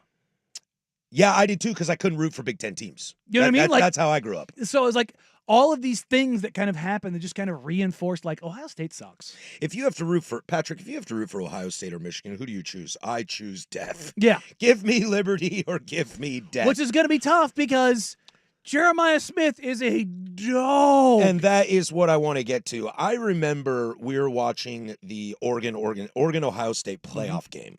Not the regular season game, the playoff game. Was it the fourth play that he took off? I'm at the shop and my local establishment, and I'm sitting with a bunch of friends. And what's really cool is we got people there that are sports nerds like us, and then we got people that don't really care about sports but will sit around and watch games. And we've built a rapport where we can they'll ask questions that I think on the surface sound dumb, but we don't treat them that way. We just give them honest answers. Like I got a couple Canadians. They don't really know how the NFL or college football works, so we kind of walk them through. And I remember saying, guys, this guy for Ohio State, Smith, is must-watch television. He's the most fascinating guy I've seen in college football since Reggie Bush. Naturally, the next question was, oh, really? Who's Reggie Bush? And I was like, this is awesome. 10 minutes into that game, they were like, whoa, it's the Smith guy, right? They couldn't take their eyes they off saw him turn the corner. There is something about him that I cannot take my eyes off of, and I hate Ohio State. That was the fourth play of the game where they ran the quick toss to Smith. It's the third or fourth play. Sort of like we had just gotten over to a place to watch that game because actually that's not true. We had switched over to that game yet because the Arizona State game was still going. And, everybody that was there was all Duck fans. And I'm like, hey, if you guys want to switch it over, I get it. You guys are all Duck fans. And you want to see the game. Totally cool. I'm going to have my phone because I have to watch the end of this Arizona State game. This is insane. I want to see what happens. And they're like, okay. I want to say within 30 to 45 seconds, Smith turns the corner, is gone. And I was like, oh boy. The air in the room just left because everyone besides me was a Ducks fan. Yeah. And it was just like... That was special. He and what he alluded to is he basically told us you got 2 more years of me, and then I'm gone. I mean, yeah, it has been a while. No, don't get me wrong. We've had great wide receiver prospects over the last 10 years, especially just out of Ohio State. Yes, Alabama and Ohio State have just had. That's true. Alabama had that 10 years where it was like some guy in the first round every single year, and they're all still starters. But it has been some of them have trophies. It has been a while since you've had a guy this good. Can he be a front runner for the Heisman right now? Yeah. Going in preseason? He won't be because of Arch name recognition. It's going to be quarterbacks. Like, Carson Beck, Arch Manning. Like Sam Levitt. The kid from Arizona South State. Carolina. Yeah. You're going to have those guys. But if you're talking non-quarterback, he's probably number one. Oh, baby. I think it's fascinating, too. I know we're up against it, so I'll try to be quick about this. I also love that he's not hiding by the fact that, like, hey, guys, I'm not going to be here 4 years. Like, cat's out of the bag. We all get paid. We all know how this is going. And he came in dumb young, so he's going to go the And NFL he would have been a top young. 5 pick if you were in the draft this year. Probably would have. I would have taken him. Like, you're seeing... Because I own a football team, and I was drafting in the top 5. Dusty, when we were growing up, and he's talking about, he got held back. Like, that was normal. Like, you got held back if you were an athlete. Like, there's plenty of guys in my... So you could play more. Well, you were bigger, faster, stronger. Yeah. Like, in my graduating class, I think I had 3 guys. That's why Cooper Flagg's so fascinating because he Went, skipped. that's he the went thing, ahead. And you're seeing this not only in basketball, but in football as well. Like, there's a kid who's like a 5-star recruit who's a sophomore who, like, took summer classes and is now a junior and is going to be eligible for, like, the 2026-27 class. And I'm like, is he And there's a kid I think going this year who's going to be turning 17 this summer, going to college football, and I'm just like, I get a little scared of that. Yeah, I'm like, I don't like that. Like, look, the freakiest freak I've ever been around at a young age is Zion. Zion came to Hoop Summit. He did not play. He broke his wrist, I want to say, a couple weeks before, but he showed up to camp, right? And he had a Nike Hoop Summit hoodie on with the sleeves cut off. He is, believe he is 16 at the time. He's in a lot better shape than he is now. But I had never in my life seen a 16 or 17-year-old kid that yoked. Built. He had 20-inch biceps. Like a brick and I'm not, house. like, he looked like Lawrence Taylor in his prime at That's 16. nuts. And I'm just like, he's 6'5" and a half, 6'6", with shoulders that had shoulders, pecs that had pecs, and 20-inch arms. And I'm just sitting there looking at him like, I want to see a birth certificate. There's no way. You look 25. Not advanced for a kid. He looked like a grown, like in his prime, grown man. And I'm just sitting there just like, I was what 5'3" at 16 years old. 5'3". My freshman year of high school. Hit a growth spurt junior year of high I've said this so many times. I went into high school. I was 13 years old. I graduated 17. I was incredibly young. I had just turned 18 when I graduated. I'm a young kid too. 5'2", 110 pounds my freshman year. Can you win 2 MVPs and not be a leader? Is that possible? Could be. One guy thinks so. That's next. But first, Will with sports. Now, from the George McCoy at Warren Allen Sports Desk, a Sports Center update on 1080 The Fan. Sports Center is brought to you by 808 Hawaiian Restaurant. Mixed plates like Grandma used to make. If your grandma were from the Big Island, Woodstock, Burnside, Beaverton, or online at ate-oh-ate.com. First on The Fan, the Knicks have gotten their guy, kind of. Shams Charania of ESPN is reporting that the Knicks are set to hire two-time NBA champion Mike Brown to be the franchise's new head coach. Brown is going to replace Tom Thibodeau, who was let go about a month ago. The Memphis Grizzlies and their all-star big man Jaren Jackson Jr. announced that he had surgery on turf toe, and he is going to be reevaluated in about 12 weeks.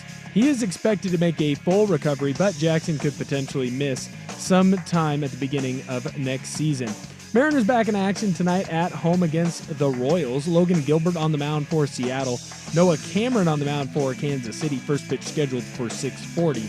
Seattle favored on the money line currently at -185. More sports scores and stories in 30 minutes. I'm Will Ortner from the George McCoy at Warren Allen Sports Desk. Hurt and missing work, insurance companies acting like jerks. Don't call your mom. Call George McCoy at warrenallen.com. Your favorite fan show.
and 1080 The Fan.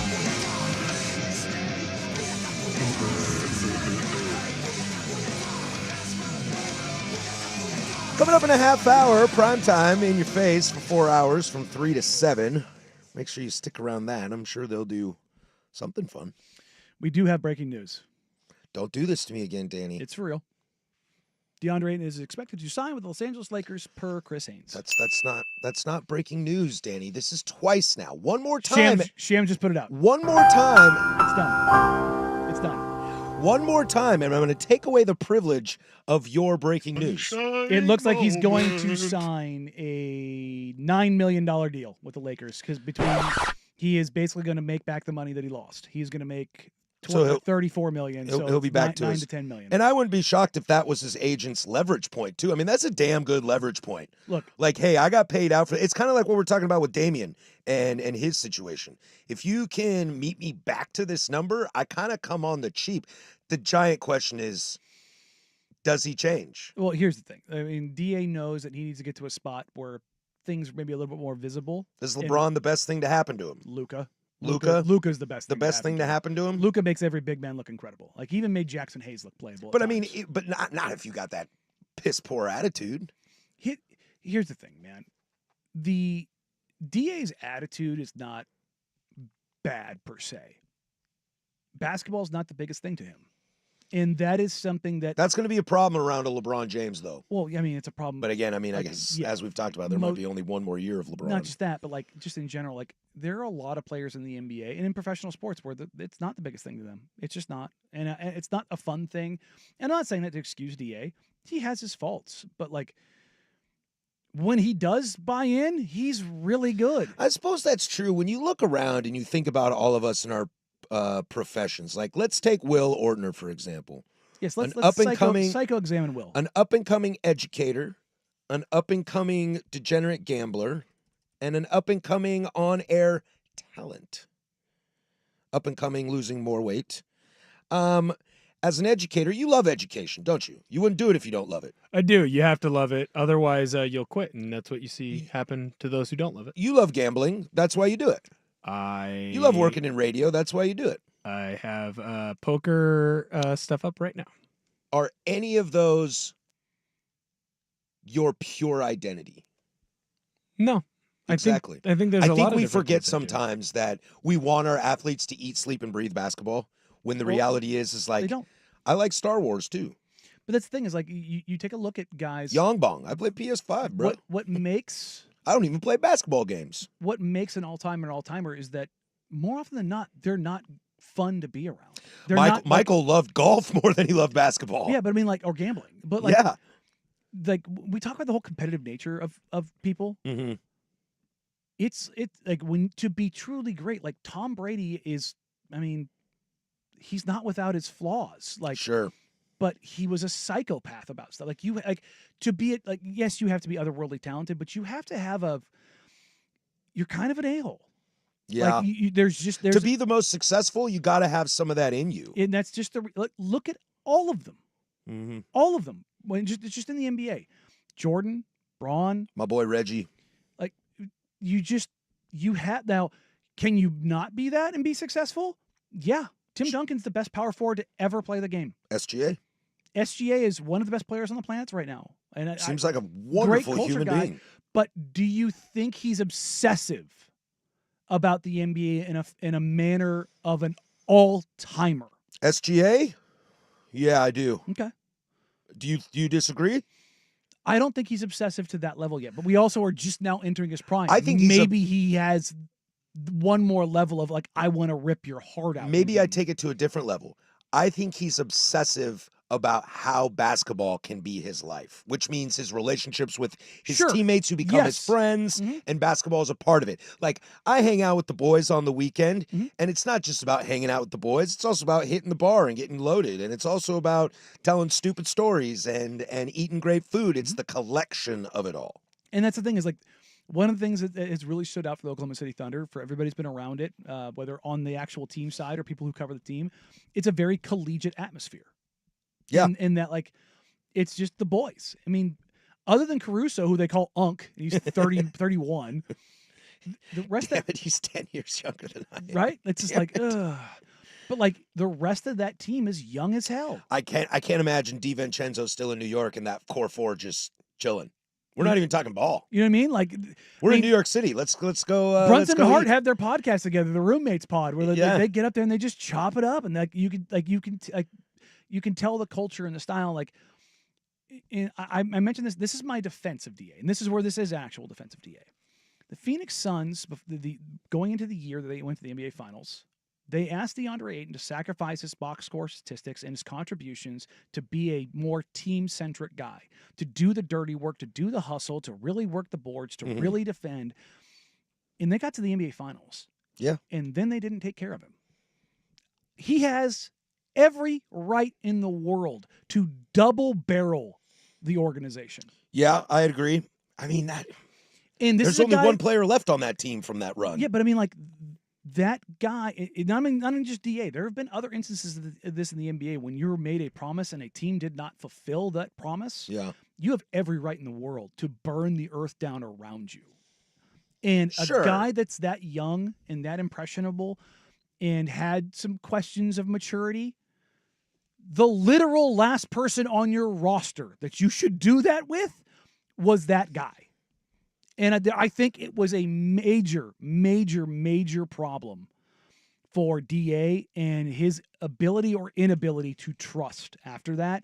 And I think it did cascade. Just a guard up at all times. And here's the thing, is all these questions, DeAndre Ayton still averages 16 and 11 in his career shooting basically 60% from the floor.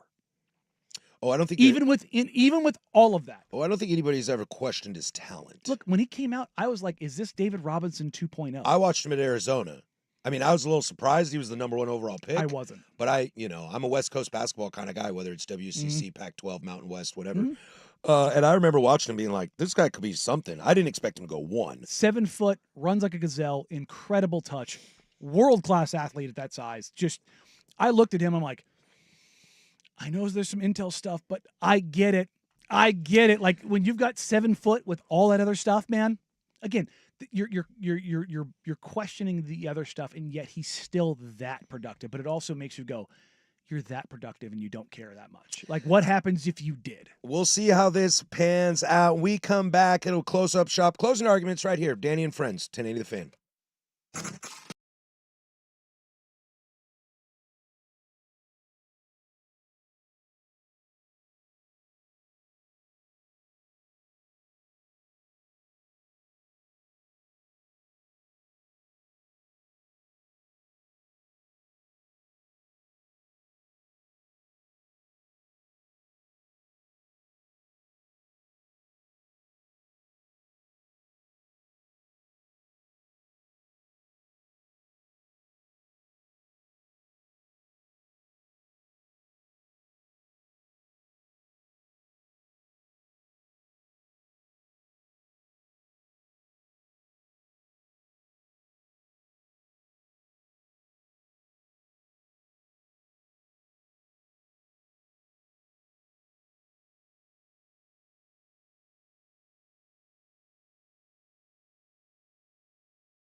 meaning of this?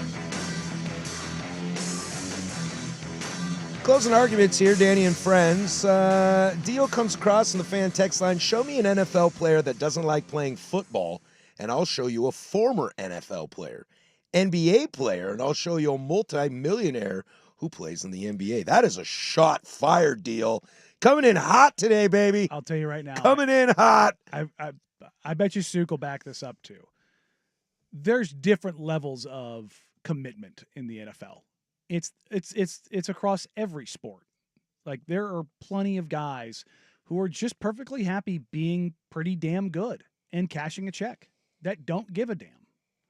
There's guys that have trouble with their weight and don't take care of their body. And, name an NBA player that has been out there, screwing up in the club because they'd rather have that life. Ja Morant. Well, I mean, in the NFL. I mean, like, a ton. Rosters are just 50 people. You think Pac-Man Jones football was the number one thing for him? You think the third guy on the depth chart that sometimes plays special teams is doing stupid ass? There's guys that are really good. Yeah. That don't, like Percy Harvin. Yeah. Percy Harvin was really good. I don't think he gave a damn. There's plenty of those guys. I don't give a damn about anything, and somehow I just Jay flow Cutler. through. I mean, Smoking Jay. Look, I mean, there's no shortage of really good players in every single sport. I that will don't care. not stand for anybody to trash Smoking Jay Cutler. Look, I mean, Sebastian Janikowski is one of the best kickers to ever play the game, and that guy was throwing dips in on the sideline. That guy, I heard rumors that guy at Florida State would drink a sixer and pop a Roofalin and then go out. Yeah. The man roofied himself Yeah. to go out and party. So he's Alan from The Hangover. I was like, I have no idea what you're talking about. You got to remember, I'm the old man here. Yeah. Go rewatch that. You got to Movie dumb it still down rips. sometime.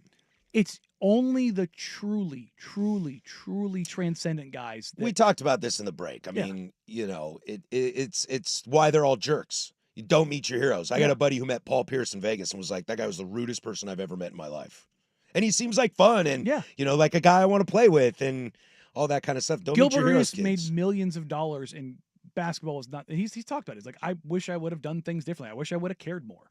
Shaq in his post career is like, I wish I would have cared more. Like you just go down the list, and the NBA ones are easy for me because that's my world. Sure. But like on the NFL side of things, it's the same thing. They don't have the careers that they should have. Yeah, and I'll come into my world, in the baseball world. There's a reason Bryce Harper is Bryce Harper. He eats, sleeps, and breathes baseball. And then you have Josh Hamilton, Who does not? all the talent in the world, one of the most talented baseball players we maybe have seen in modern baseball. We were talking about Griffey a little bit. I think Griffey loved playing baseball. Mm-hmm.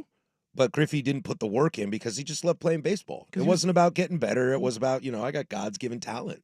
And I'm just going to go play baseball because baseball's sick. Yeah. It's like playground mentality. You guys want to play baseball today? I love baseball. Yeah. Pickleball is my favorite day in PE. Can't wait. You want to play pickleball? I'm in.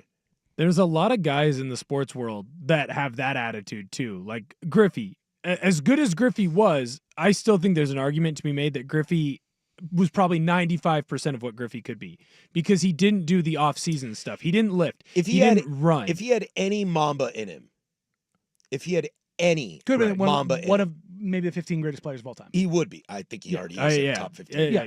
Probably top 5 all time. I think he'd be and top 3, if not number 1. Well, look at it. It's the difference between Griffey and Barry. They're the same guy. Except one has the Mamba mentality and one doesn't. One looked at Mark and Sammy Sosa and said, watch what I do on steroids. Eat this, Mark. Yeah. Somebody else. What up, Whitey? Somebody else texted in Michael Vick. St. Louis, huh? Bay Area. You know what I mean? Like Michael Vick. Yeah. God's given talent. Otherworldly. God's given talent. Talent. I mean, we don't have a lot of guys in different ways, guys that play in different styles. We don't have quarterbacks in the NFL without Michael. No, Lamar Jackson does not exist without And Michael Vick. it's not even guys that you comp to him, big arms and fast like that, but just the mobility. Yeah. I mean, and the arm strength. just the things he would do, the flick of a left wrist that just went off his hands. Lifting knees and floating to get into the end zone. Still one of the most this is another one. amazing Gruden tells science things ever. Gruden tells a great story of Janikowski violating curfew, still being drunk during the game, sending him out to kick a long field goal to make him look dumb, and of course he nailed it. There were stories of him kicking 70-yarders in practice. He's a big boy. Like, just that's the thing. Is like there have been Blazers players, and he's not in the NBA. I'll put his name out there. I don't think Mo Harkless gave a damn about basketball. I don't think Harkless cared, but he was 6'8", built like a Greek god, incredibly athletic, and was like, I can make a living. Andrew Wiggins is otherworldly talented. Does not give a damn. I stopped playing soccer at a high level because I don't have it in me. It's too much running. Yeah. Running's not fun. No, it's not. Anybody that likes to run for fun, I think, is borderline psychopath. So, yeah, no. I mean, you got people in the basement. Young Hansen, at his introductory press conference, he was like, I wasn't really sure about basketball as a kid because, I was big then. I wasn't as big, but I didn't like to run up and down the court. But then I started winning, and I got addicted to winning. And I was like, this is fun. But that's the difference. He got addicted to winning. And if you're looking for like a mental, and this isn't We're talking about like Jokic. We were talking about Jokic earlier, and how he's, he just wants to win, so he's willing to adapt. That's a special kind of player. But he is the one in a billion, because I don't think basketball means the most to him. I don't think so either. I think his horses and his but being home means the most to him. But I think succeeding is what means the most to him. Yes. So succeeding at whatever you're doing, whether it's being a father, a friend, horse owner, he might be the direct player, line to Griffey. I think so. You're just so otherworldly good. I just like doing this stuff. That I think basketball is fun. And I think it's very high up the list for Jokic, but I don't think it's the thing. So, I don't know. And it's so hard to wrap your head around that. The mental stuff of that is always been really interesting. Well, and it's so hard for you to wrap your head around that stuff when it comes to us peasants, Like, I'd do anything to have SGA's talent or anybody like that's, just God-given talent. That it's easy for me to sit here and be like, well, why don't you try harder? But I mean, look. 99% of all people. Look, I love doing radio. Yeah. Do I eat, sleep, and breathe this? No. I have other interests. You mean you're not like going back over your Murrow education levels? Like, I need to refresh myself on professional radio etiquette. I'm not listening to every show I do and like breaking it down and saying, I could have done this better. Could have done that better. At 1:17:25, you said if instead of of. Yeah. Because we're all human beings, Yeah. It is what it is. Again, like I said, if we want to clear the pool out, take off the warning labels. I feel like I'd be the first to go, though. I don't want to do that. Man. Although, if you take them off, I still remember them. There you go. Don't operate heavy machinery. Yeah. Don't be pregnant. Mm-hmm. Don't drive. Yeah. That's it, right? Those are the only alcohol ones. Don't take pills. And don't take pills. I don't take pills anyway. Yeah, just so. I'm covered, dude. Yeah, as long as the alcohol might be a problem for you still, but hey. No, everything in moderation, son. Sure. Everything in moderation. All right, that's going to do it for us. Thanks again to Dusty Mandalay Bay for letting me hold down his ship. He'll be back tomorrow for your normal Danny and Dusty. Have a great 4th, everybody. Enjoy. Be safe and all that jazz. And that'll do it for us. For Danny Meringue, I'm Patrick Harris. That's the big O on the ones and twos. Go do something I would do.